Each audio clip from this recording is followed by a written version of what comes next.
words alone could solve the problems.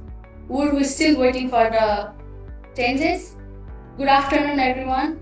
My name is Angela Magar, and I'm from Nepal. Today, I'm here representing Escola de Hotelería y Turismo de Porto. At first, I would like to thank this platform for giving me the opportunity to talk about a topic that has affected every society and every generation. Nowadays, our world is full. Nowadays, this topic has been sensitive issues across the world, as every society faces challenges with the corrupted leaders. Very often, we blindly trust the leaders of their sweet promises to change, development, and better future for us. But with the experience, we have learned new things. Words may inspire, but only action can bring real change. When it comes to a leader that has already been in power, the decision should not be that hard, because we can always look at their past works and ask ourselves a question. Did they fulfill their promises? Did they brought any real changes for the country? If their leadership has brought honesty, responsibility, and progress for the country, we can trust them. But if their action has only leads to failure, disappointment, broken promises, and corruption, supporting them means only repeating the same mistake again and again.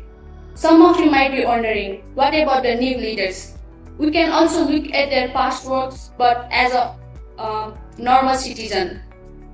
The way person behaves always speaks about their true character. We can also look if they have ever associated with those old corrupted leaders.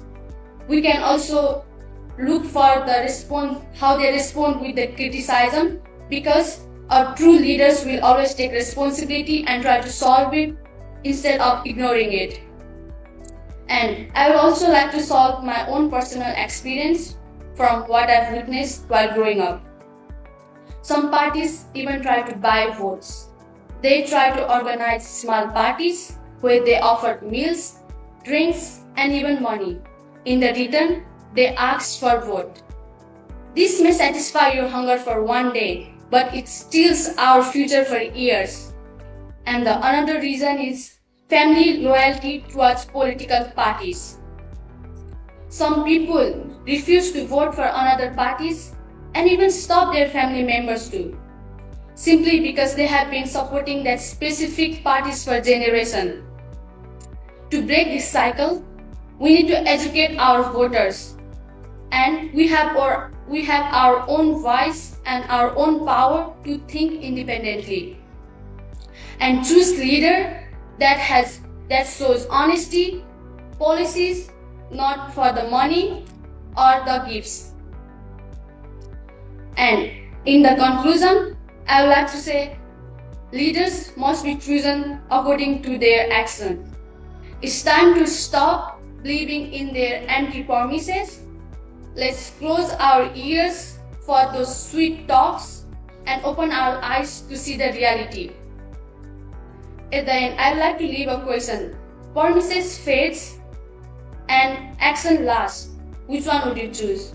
Thank you for your time and attention.